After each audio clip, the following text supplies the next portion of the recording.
right. Welcome back to another week. We have somehow survived one weekend of March Madness with a casualty, I will say.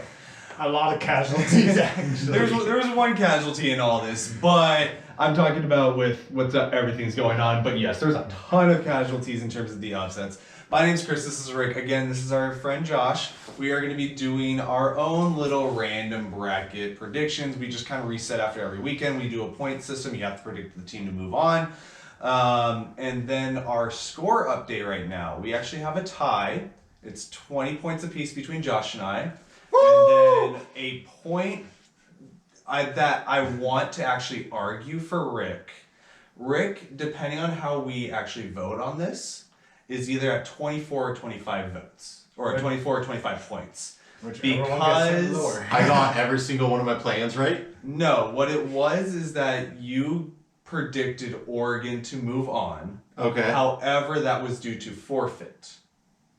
Because of something I get that point. I'm saying is that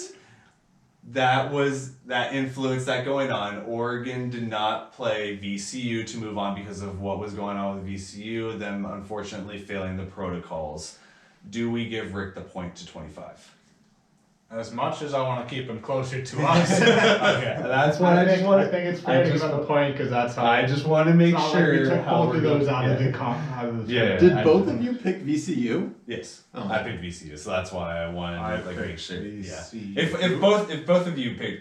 If both of you picked Oregon, I would have just been like, whatever, I'll just take the hit on the point. But yeah, so that's where the point disparity comes in for Rick. Is that Rick is at 25. Where if a team gets to move on because of the failed protocols, we'll just count that as a point right now.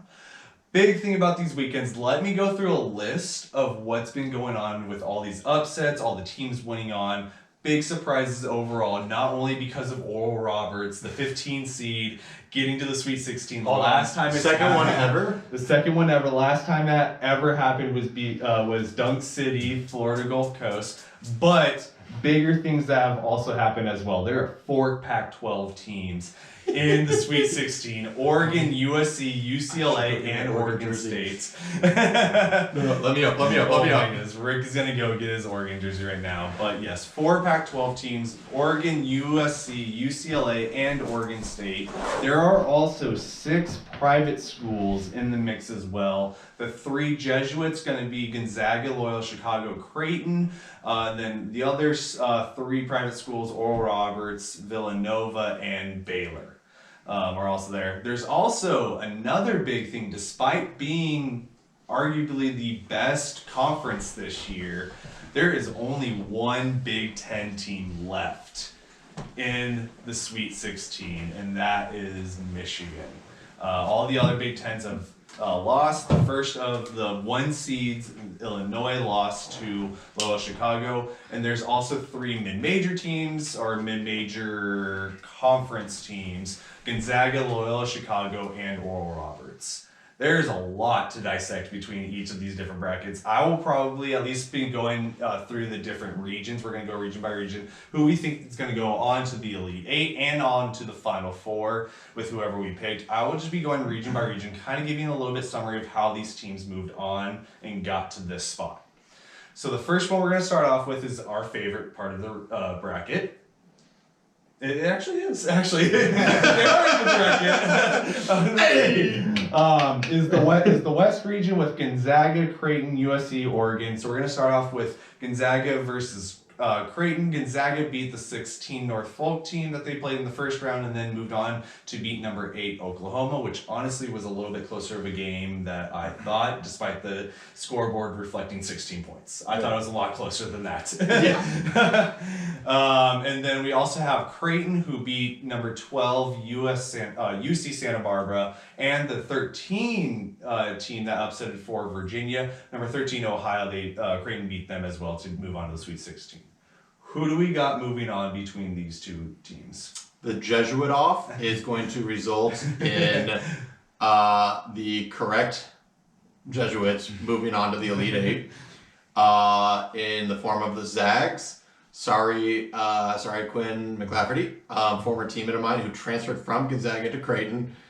You, in the words of Monty Python, chose poorly.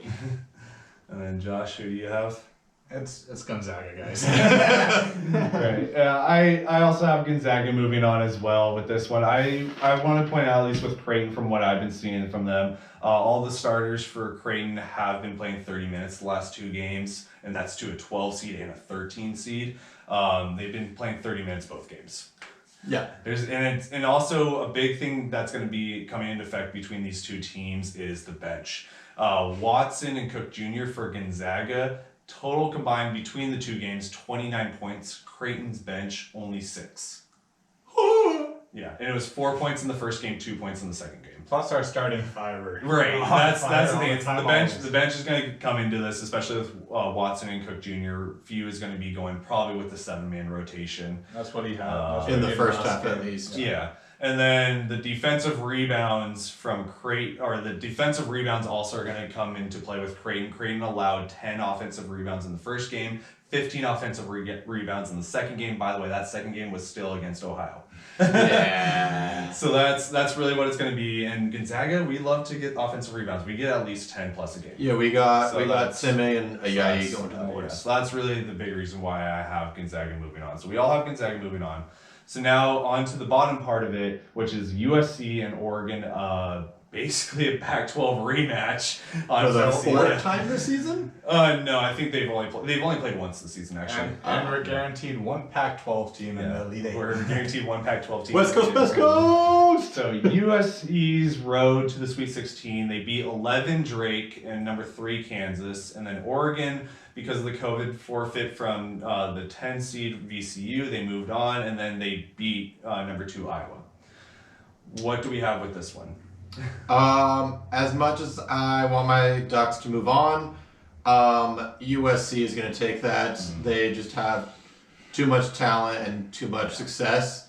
Coach Altman does good things, but USC is obviously the superior conference team. And in a conference game, you can look at stats like that, but unlike other games, Ohio State. Yeah, I also got USC moving on.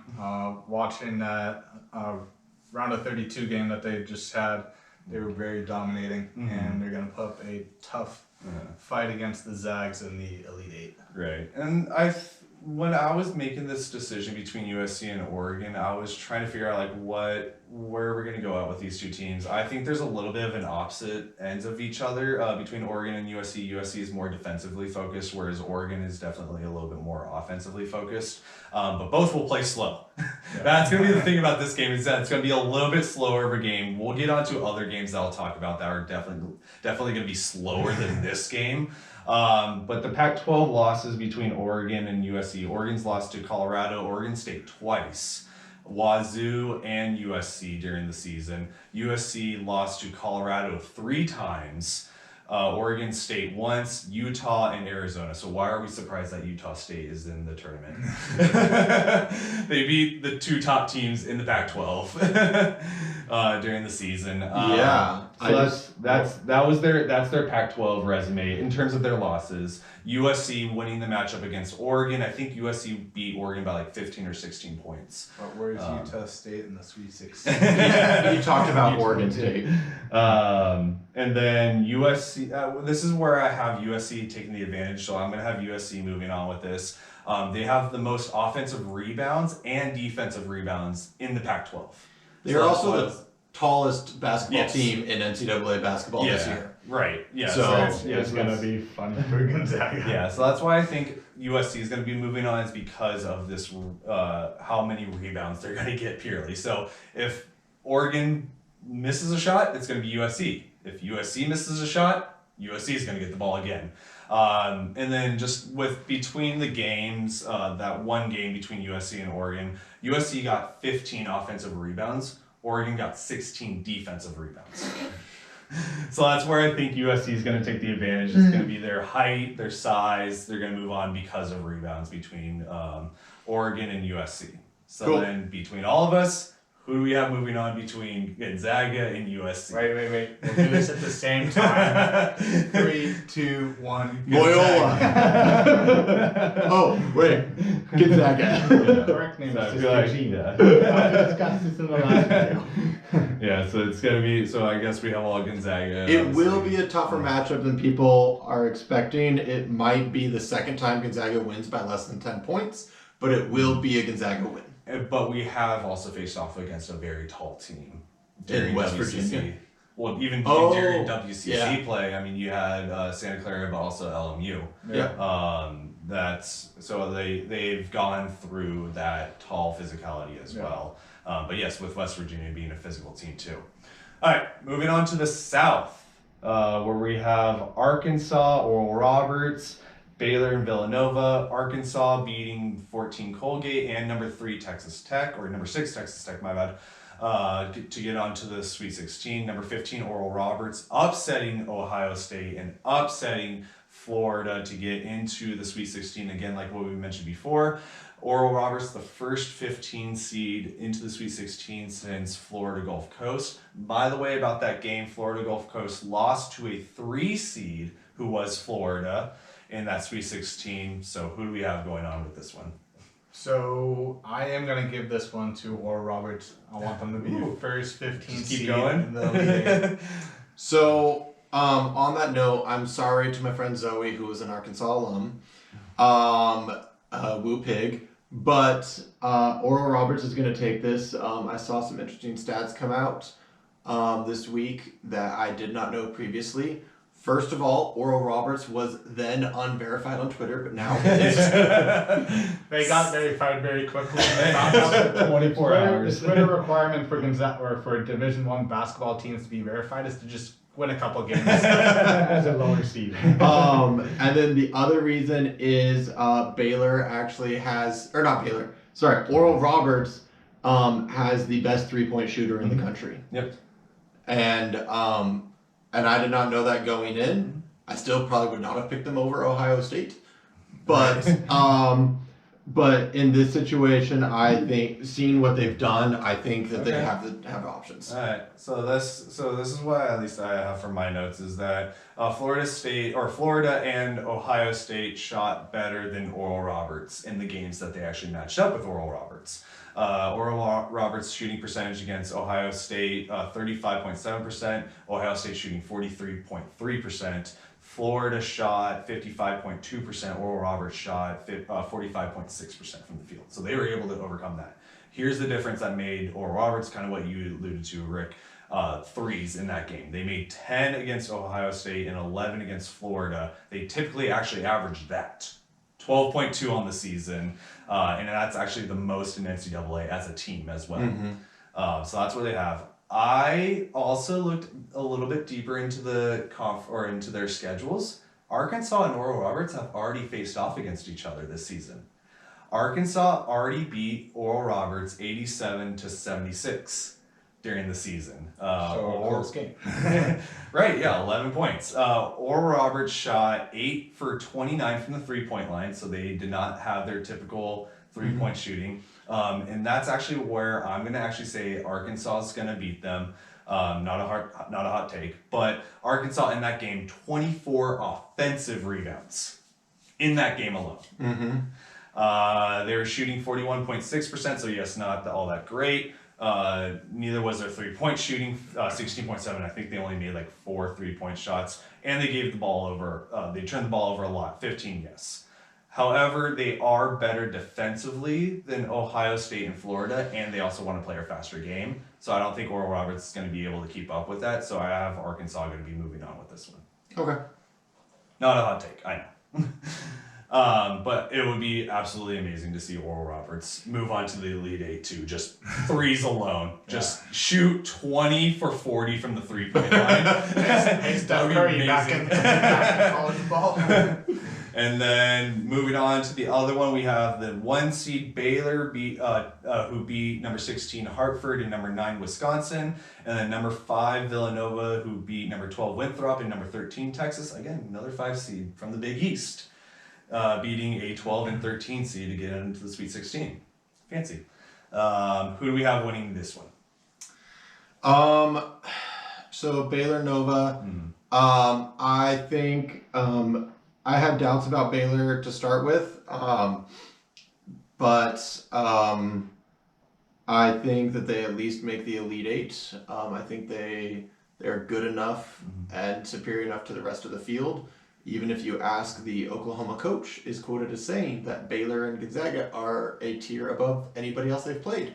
Thus, I think Baylor takes down Nova, who is also without one of I their. think Gillespie. I don't know if he's going to be returning, but yeah. Yeah, and so they'll be hurting in that regard with depth, and then they also they didn't have to play Purdue.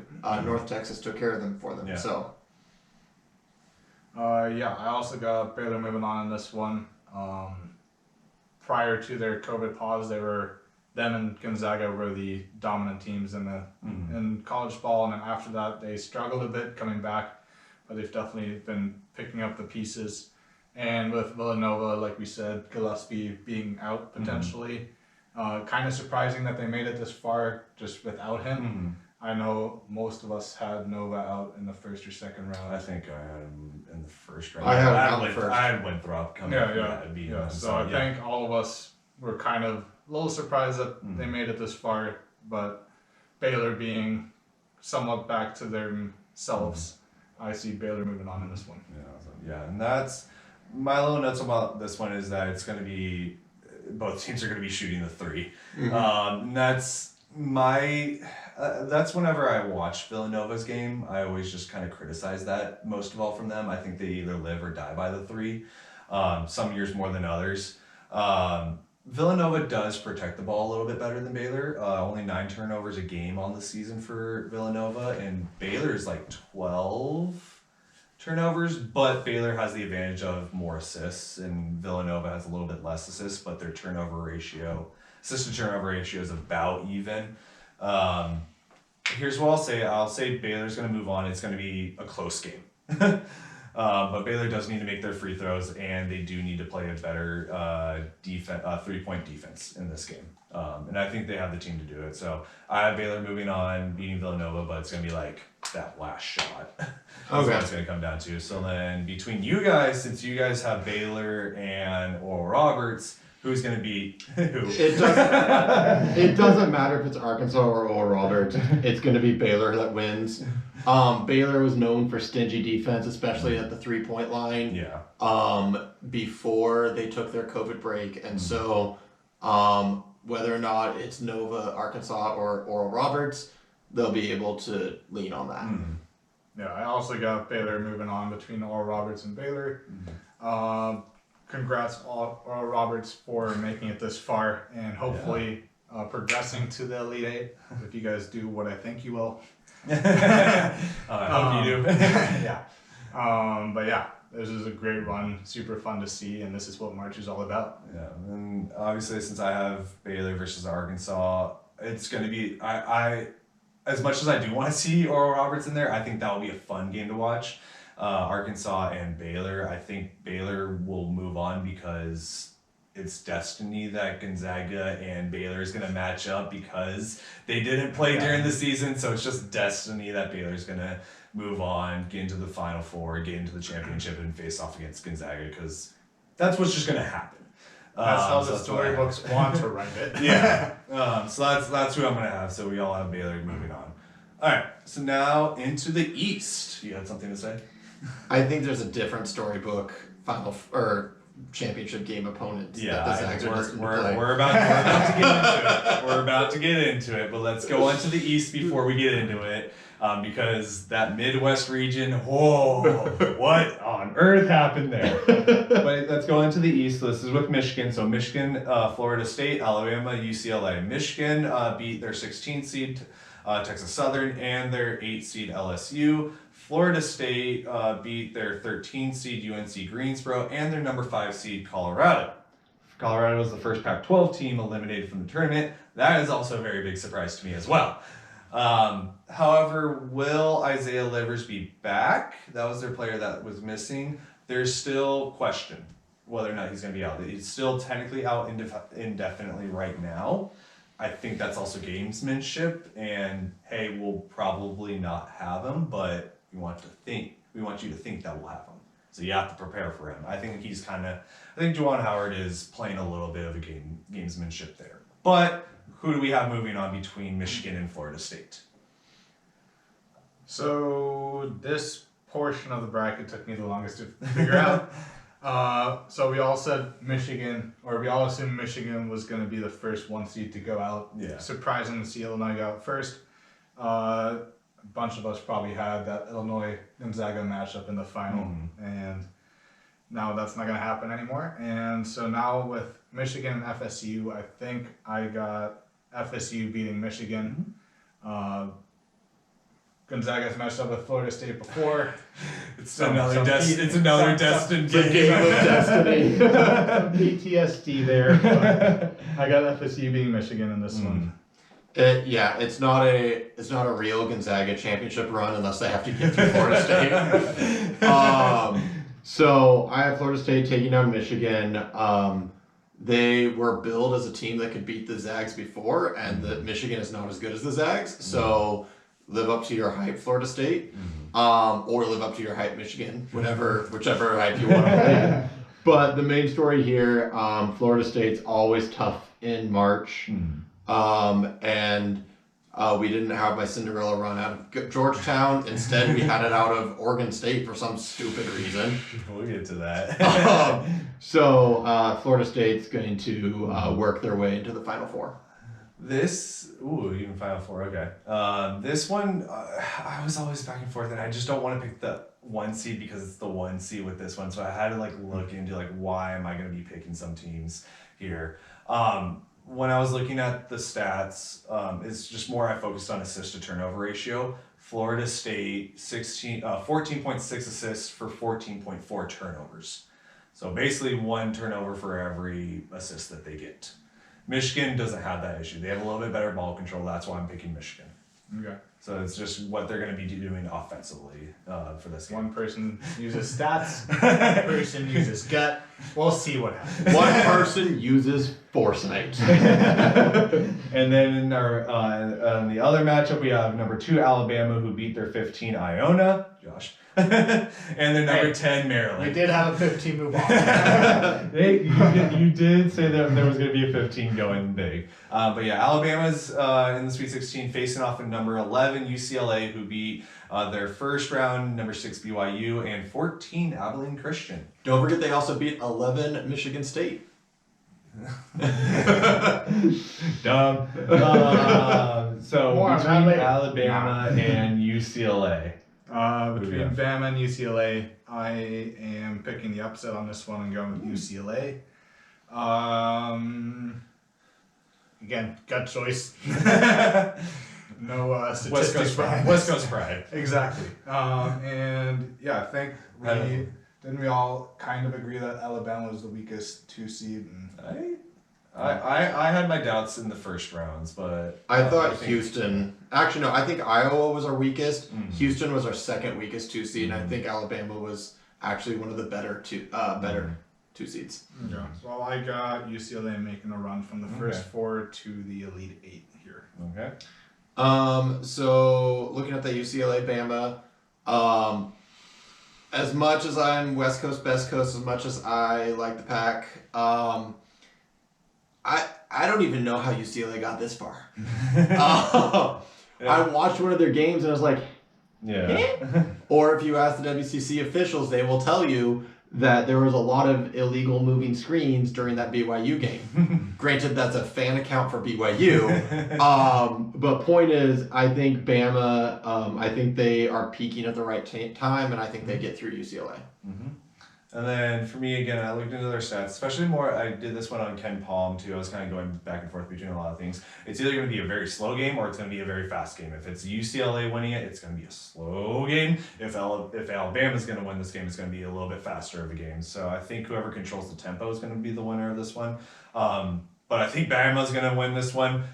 Score 10.7 threes a game, which is third most. Yeah, Two behind Oral Roberts. Surprisingly, Bama isn't the best or scores the most 3-point shots right now in the Sweet 16. And they are a top 5 defensive team. So I think Alabama's going to move on with this one, and I think it's going to be over like 15. It's going to be close to like 20 points over them. So then for us, who's going to be moving on to the Final Four? I think, Josh, you already kind of alluded to this one. Yes. UCLA, Florida State, for no necessarily good I reason. got Florida State moving on. Yeah, Oh. Florida State moving on. Okay, Florida State. But before we jump off of the UCLA train, I do want to give major hair props. Oh, yeah, I know. There's definitely some good flow going on with one of the players on UCLA. Yeah, as I said, okay. But anyway, So you both have Florida State moving on in the Yeah. Final Four. they, like I said, they're dangerous in March.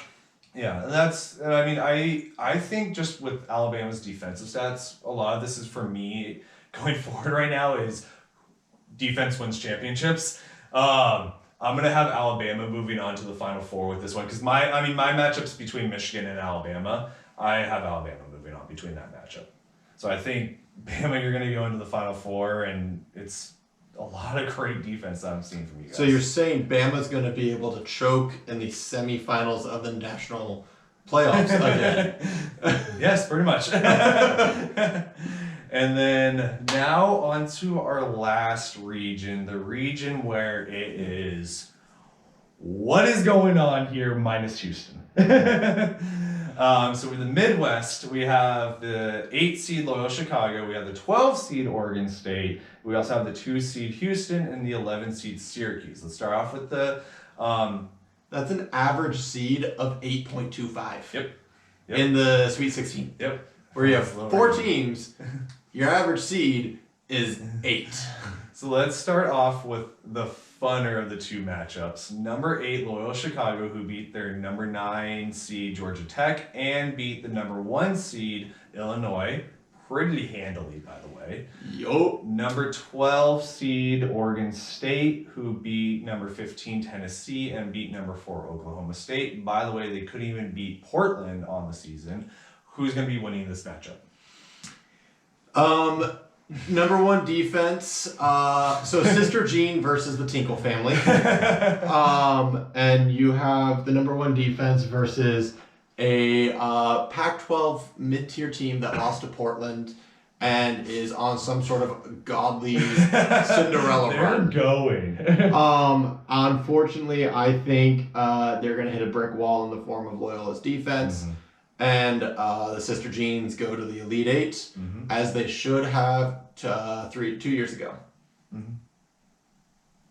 Gotcha. I have the same conclusion. I got Loyola Chicago beating Oregon State here. It's another fantastic run from Sister Jean's Ramblers, and we're gonna stay on that train. Also, go Ducks, boo Beavers. Um, Keep the I Civil War will, in Oregon. I will say this. I kind of alluded to this one earlier. This is going to be the slowest game out of any of these matchups. Not only is Loyola Chicago want to play slow, but so does Oregon State. First basket wins. It's honestly going to be that. Oh, yeah. As Rick said, Loyola Chicago, the number 1 defensive team in the nation. They allow they allow around 55.8 points a game, and that was true this tournament. They allowed 58 points for Loyola or Illinois, and they allowed 60 points for Georgia Tech. So they were able to transition whatever they were doing all the season, because most of their season was just Missouri Valley, and then they were able to translate it into the March Madness tournament, where everyone was questioning, why is this an 8 seed? And that's really why. It's like they didn't really have much of a season resume to boost their They stats. also had a couple bad losses. Yeah. To like Indiana State, and I know Drake was like their only like really like Good win. The good win, good loss, and then like Wisconsin, I think Richmond was in there as well. But on the season, Loyola Chicago, yes, is known for their defensive stats. However, their offensive stats are still brilliant, even though it's really 71 points a game that they average. 50.5% from the field. Their assist to turnover ratio is amazing. 15.8 assists for 11.9 turnovers. Again, 71.5 points they averaged. This tournament, both games, they got 71 points. They're doing what they're doing on the season in the tournament right now. And that's where I'll have Loyola Chicago beating Oregon State. I think they'll just get 71 points again to get on to the Elite Eight, but also Oregon State allows 68 points per game on the season. So it's really working into Loyola Chicago's favor with this. So Loyola Chicago is going to move on to the Elite Eight between this matchup. Cool. Now, number 2, Houston taking on 11 Syracuse. Mm-hmm. You got Buddy Buckets coming from Syracuse. Did you know he's the coach's son? Yes, I did. Did you not hear it the 5 or 6 times that they say it per game? I mean, Also, did you guys know Jalen Suggs used to play football? also Mark Few loves to fly fish. So, the last time a father-son duo showed up in the Elite Eight or in the Sweet 16, they went on to the Elite Eight. Hashtag Creighton McDermott's. Oh yeah. Actually, I don't know if that's true. I'm just making that up. But I wanted to throw out the McDermott's. Yeah. So, but here's the thing: is we have Buddy Buckets versus Houston, who are the notorious streakers. They lost to Wichita, which didn't even win their play-in game. But they also came in as a 2 seed and were really good last year, and I'm annoyed about that. So I want them to lose to Buddy Buckets and the Syracuse Zone. Okay. My pick was more of I've picked a couple other upsets already, so we're going to go with Houston in this one. gotta keep one safe. Yeah, so this one, by the way, what I didn't mention this, what they did during the tournament. Number 2, Houston beating their 15 seed Cleveland State and beating number 10 Rutgers. Aha! Suckers!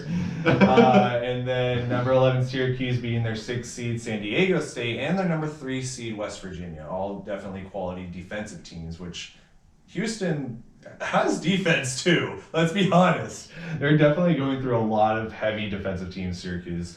Is both, I was just looking at their stats on the season, very similar offensive stats, like percentage, points made, assist to turnover ratio, like right within a percentage point or two of each other.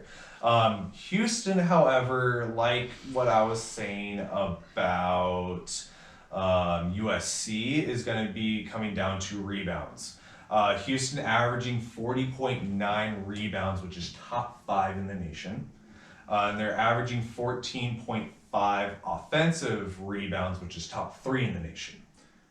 Good luck doing that with the zone, though. Right, but I'm saying that they could get into there as well. But then the defense, or the other side with Syracuse, averaging 35.5% rebounds. Again, they have the exact same shooting percentage as well between these two as well. And then they're only getting 10.5 offensive rebounds on average on the season. I will say this as well, and this is where I'm going to decide Houston beating Syracuse. Can Syracuse keep scoring 14 or 15 3-point shots each game against Houston? Houston has the top 3 or 5th best defensive 3-point shooting team. So, I'm going to be honest, when I made this choice, I looked at it and went, none of these teams should be here. I don't know. So I think it's really going to boil down to that can Syracuse Hit the 3. keep making their 3-point shots? That's where I think Houston's going to come into play. They're going to be able to stop that. They'll move on to the Elite Eight to play Loyola Chicago. So now, who do we have going on? Speaking of living and dying by the 3. True. Between Loyola and Houston. You and I have the similar one in this one. Yeah, between Loyola and Houston, I've got Sister Jean making that Final Four run. Just got to keep that train going. It's going to be a fun match. If it's Houston and Loyola Chicago, I think that's going to be a fun game to watch. Yeah. I got Loyola, Syracuse. I think Loyola's defense, as you said, defense wins championships. I think we finally gotten to the point where Syracuse's Q3 zone runs into trouble because they run into a better defense. And that's where Loyola takes it to the Final Four, and the march towards destiny continues. I will mention this. Sister Jean had Loyola Chicago in the Elite Eight. She never had them to go to the Final Four. Last time Loyola Chicago was in the tournament, Sister Jean had them in the Sweet 16, I believe. They made it to the Final Four. after that Sweet 16 game, I forget who his name was, went up to Sister Jean after they beat whoever it was in the Sweet 16, went up to her, said, "I'm sorry we broke your bracket." And Sister Jean says, "Keep breaking it." I think the same is going to be true this year as well. Loyola Chicago will break Sister Jean's bracket, move on to the Wait, Final so, Four. By that logic, if Sister Jean had them in the Sweet 16, went to the Final Four, this year they'll lead 8. They'll get Does to that the mean championship. championship game for Just every Loyola? two. So I think the Houston Loyola Chicago game is gonna be fun. It's gonna be a lot of defense as well. I think Houston will try to push for the offense. I think it's gonna be a fun game out of all these to watch. So I'll have Loyola Chicago going on because I want to see the Jesuits just move on. Like having what we all pretty much have is Gonzaga, Baylor, Loyola Chicago, and and Florida then State. whoever, but I have Alabama in that one. But it's like we have 3 private schools in the Final Four. Also, Gonzaga, Baylor, and Loyola have never won the championship, right? Correct. And FSU. Alabama hasn't either. They got. FSU?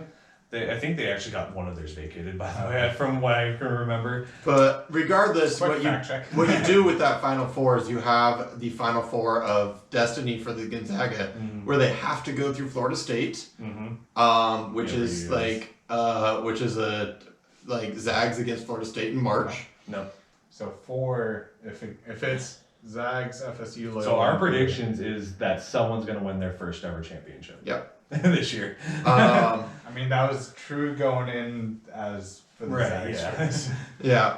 But then Baylor versus the Zags, that's the game of destiny where you have the number 1 and number 2 teams That for should've- basically the Should've- whole should've season. matched Should have up. already matched up already this season. Or you have the Zags versus Loyola where you might as well bring Pope Francis over to watch the Jesuits. Bless the game. If you're watching, you're welcome to come. Alright, so that's who we're going to have in the Final Four into the champ, and then we'll add up points. We'll figure I it think out. the next video is going to be a lot like it's going to be kind of boring for all y'all for our next video because with those 4 games or 3 games, 4 teams, guarantee you know what's going to be next. So that's what we have. Please let us know, who do you have making the Final Four? It's gonna be. I think there's gonna be a lot of fun games in these matchups, with barring exception of probably Oral Roberts and all this. Upsets are probably gonna be done at this point. But we'll see going on. Like who's gonna be upsetting is. Probably we're going to be wrong about everything like we were last time. There's a reason why I wrote this portion on the back. So please The leave front is trash. So please leave a comment down below who's going to be making the Final Four for you guys. Please subscribe to the video. We'll also be doing the subscriber giveaway once we get to 50 subscribers. Please like the video. And please, till next time, stay safe. Please stay healthy. Bye. Yeah, I basically got half right.